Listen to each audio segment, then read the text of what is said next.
Welcome back to the Real Estate Sitdown presented by WB Homes. This is episode 22. I am Blair Berg, and this is Jaden Millette. How are you doing, Jaden?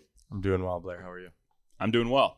So at the time of recording, and this is Wednesday, it is 7.63% for a 30-year conventional loan. I figure off the top of every episode, we'll just quote the current interest rate. I think that's what people are really curious about right now if you're buying a home. But it's been pretty solid at 7.5, essentially, for the past month or so. So we'll point out if it in coming episodes if there's big change, but for right now, it's staying pretty consistent around 7.5. Today, we're going to open with a segment called Deal Doctors. Jaden is going to tell us about a deal he's got going on right now, just to kind of give prospective home buyers kind of a behind the scenes of what you can expect when you're buying a home. Jaden, take it away. Perfect. So as Blair mentioned, we're going to kind of roll through the whole story start to finish. So it's also going to tie into interest rates. So stay tuned to understand that a little bit more and some strategies to kind of beat the market in that way. So to start right off, it was a Zillow deal and what we call as a Zillow Flex lead in this office. What that is for us, it's somebody who inquired on the Zillow's website, gave us a call, found a property they liked, and we went and seen the property. So starting that off, we went and seen the first property, ended up going to see 4 more properties after that. Keep in mind that first property we seen ended up being the one that we're in today and that we're following through with. So after showing those 4 homes, we kind of talked a little bit more about financing. This specific client of mine was a little bit more worried on the interest rates, right? As most buyers are right now. Correct, right. And so after, we chatted a little bit more about the interest rates. Obviously, they're at the 7.5%. We were in the same boat. This was a recent deal that just is, in the process. We're at inspection right now. But with that being said, talked a little bit with Matt, Flex Mortgage, our preferred lender. And after that, we came to a conclusion that a 2-to-1 buy down was going to be a very valuable option for us to be able to use. Going back to interest rates, what a 2-to-1 buy down is real quickly. We'll talk about it a little bit later as well. What a 2-to-1 buy down is basically is for the first 2 years of your loan out of a typical 30-year life of a loan. For those first 2 years, you will pay from seller concessions to buy down your interest rate. So typically it is a total of 3% is what you would ask for in seller concessions to get a 2% buy down on the first year for your interest rate. And on that second year, you will do the 1% interest rate. And from there, we were able to find a way that the property we got specifically ended up starting at a list price of $455. We ended up working the deal down to netting $435. And so in the end, we offered $445, which ended up giving us that $10K in seller concessions, which was going to a 2-to-1 buy down right away. And we were able to lock in, I think, somewhere around a 5% interest rate for that first year, 6% for the second year. And as most of you guys know as viewers, that is a very solid interest rate for the past few years and what we've been dealing with, right? So yeah, after that, we went through inspection. Everything is going well. Appraisal is ordered. And yeah, basically from start to finish, it is not as complex as people might seem. If you have a solid agent who knows what they're doing and can answer questions, reach out to people that they're, looking to be in contact with, things can go very, very smooth as a buyer. I think this was obviously another rare case where they ended up finding their first home as the home that they bought, right? Which you can attest for that. That is also a very rare case. Very rare. Right. Yep. So with that being said, that they found that first one, this was a maybe 2-week process. Like I said, we've seen 5 total homes. We ended up going back to the first home, a little bit scared of interest rates, found a conclusion, found something that we were able to use to our advantage. And after that, we still ended up getting the property for $15,000 under list price. 10 of that 1,000 went to seller concessions for the 2-to-1 buy down.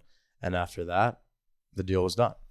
Yeah, and I think that is great. And again, like you said, it's important to get an agent who knows what's going on in the market. You don't want some part-time guy who doesn't know the 2-to-1 buy downs, all that kind of stuff, because they're just looking at it's like, well, how little can we get it for? For sure. And what can we do around that? So I noticed, so you guys ended up with a purchase price of $445.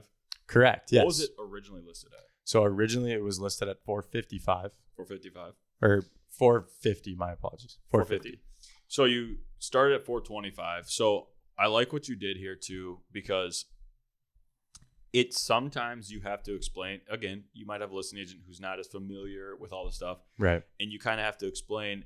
Sometimes I'll even draw up a net sheet for them to Sure. send and explain, because sometimes the listing agent doesn't understand that you were willing to go up to 445.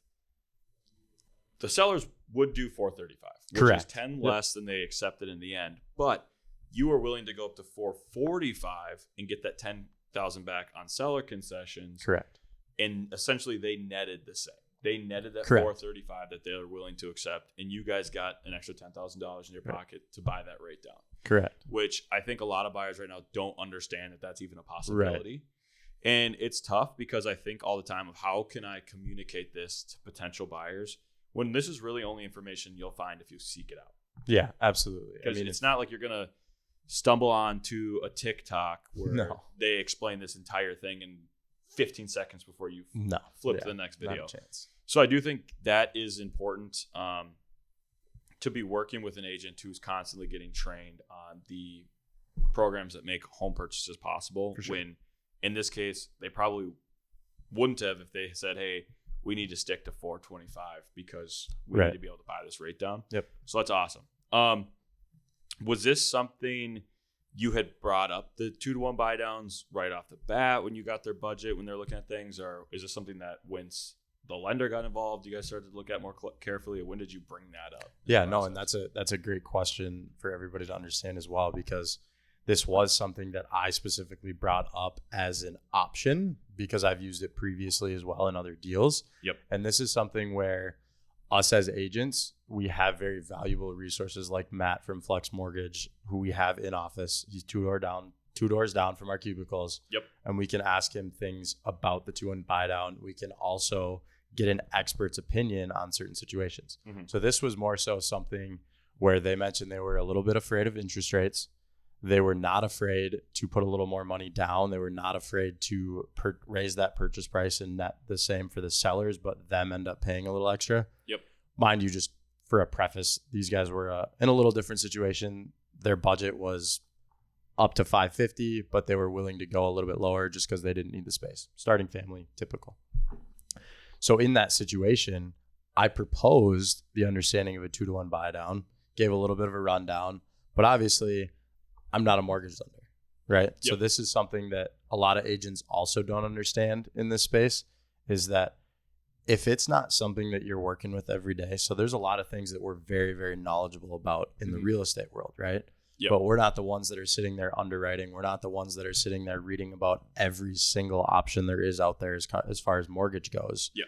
And that's something where I think the common misconception nowadays, especially, is that agents will try and over-explain something and scare buyers off rather than refer them to an expert that they trust and they know and that they've done deals with previously. Right? Agreed.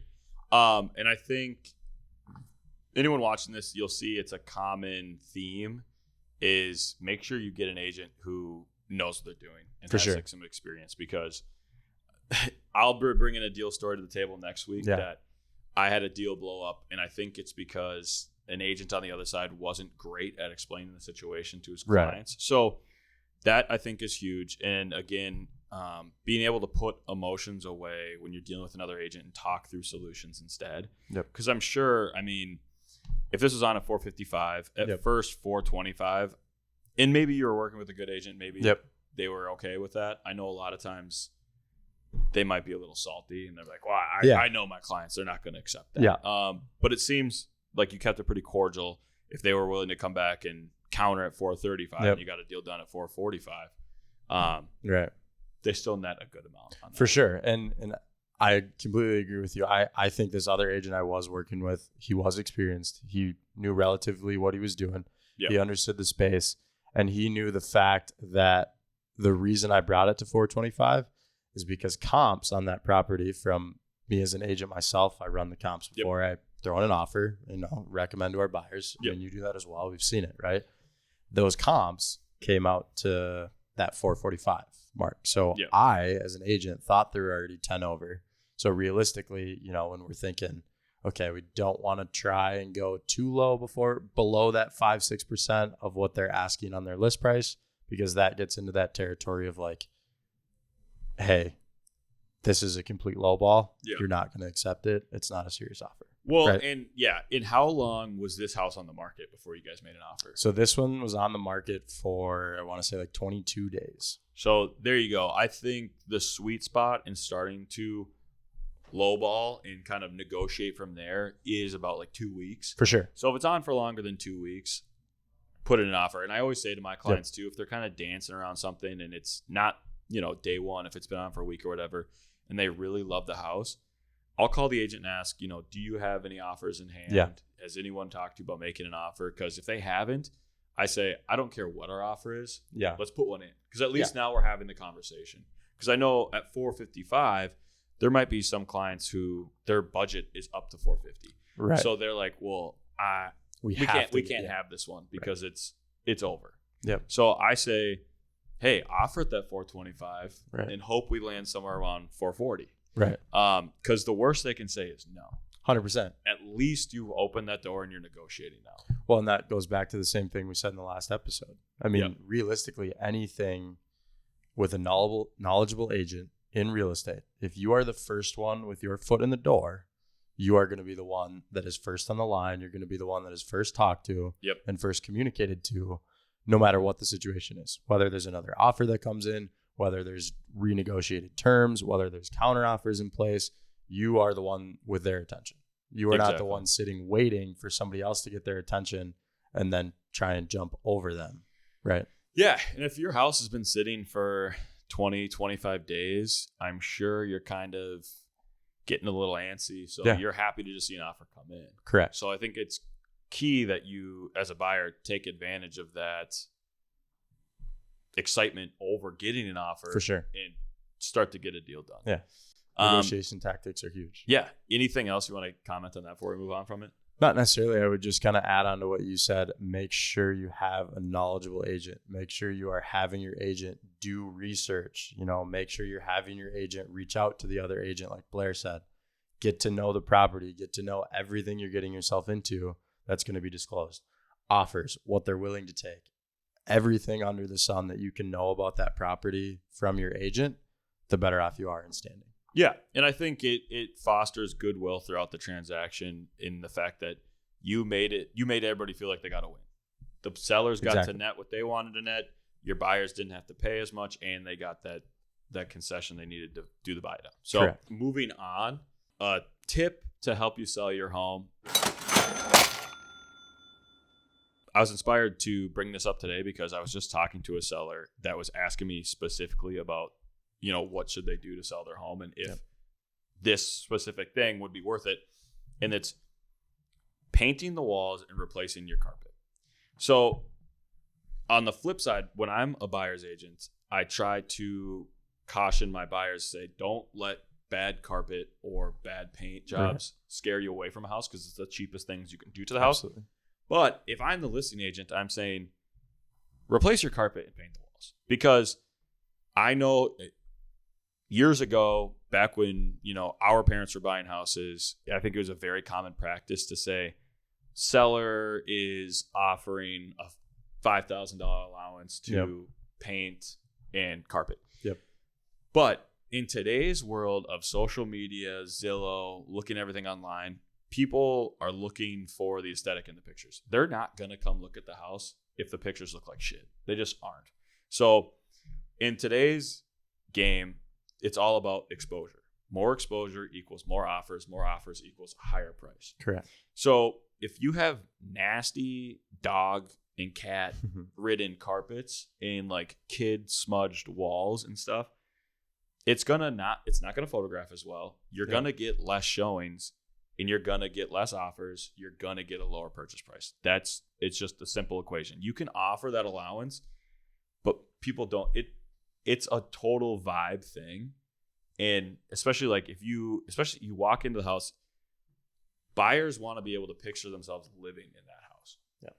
And if the carpet like reeks and the walls look like shit, they're just not going to. Right. And you can throw that allowance at them, but it's very hard for people to picture that. For sure. Like I know as a real estate agent, I can, kind of get a vision for things, but I don't have like an interior designer's eye. I was going to say I'm not.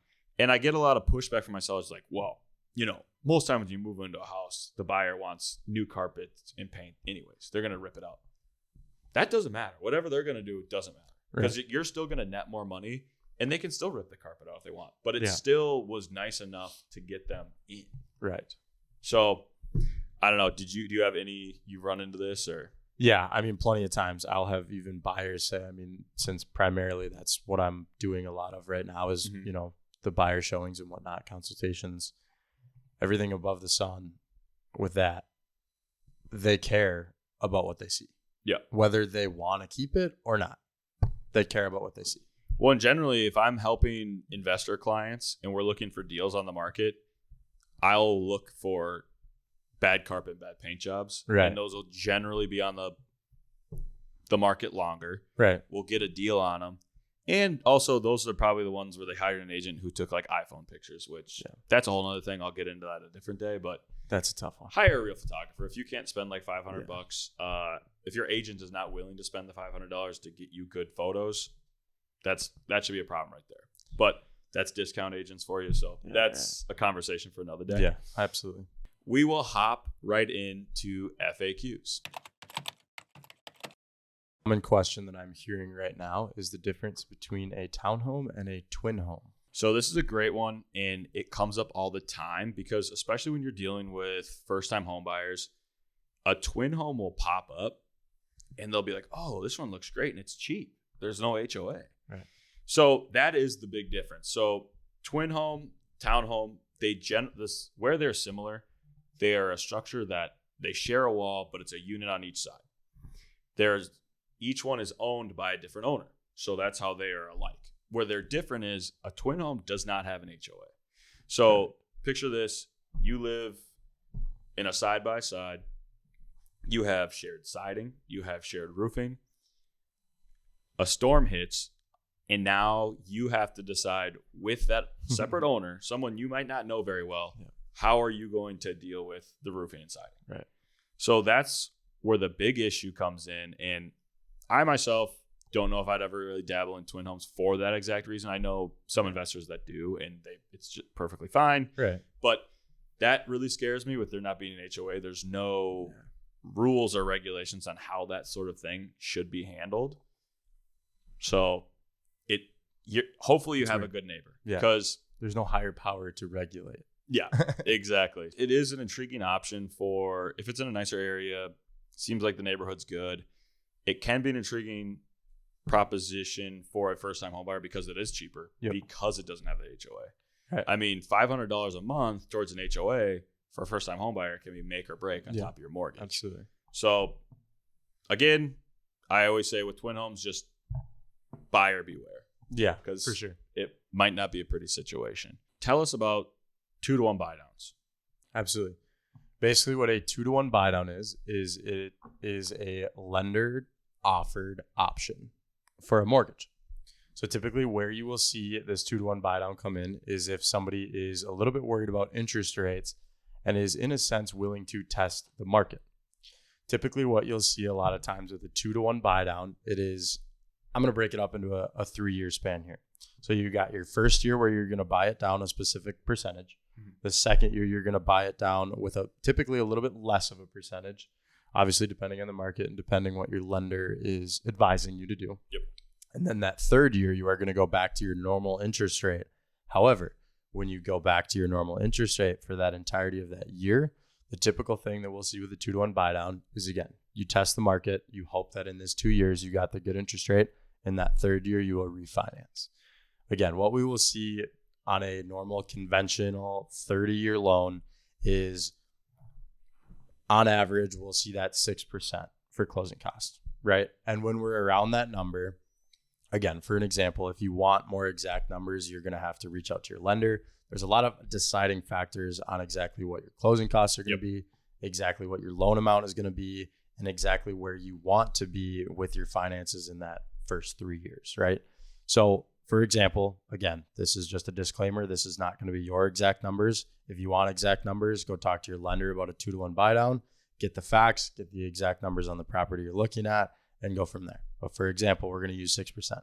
So again, if you have a 6% closing costs on a conventional 30-year loan, you are going to ask for 3% seller concessions. And you're going to ask for 3% seller concessions that are going to go to a 2-to-1 buy down. After that, once again, like we talked about, that first year, we're going to buy the rate down 2%. Second year, we're going to buy the rate down 1%. And in that third year, you are going to return to normal and hope for a refinance. And you're going to get back ideally to that first percentage. So where we're at now, let's throw a 7.5% on this. First year, you're going to go to 5.5%. Yep. Next year, you're going to go to 6.5%.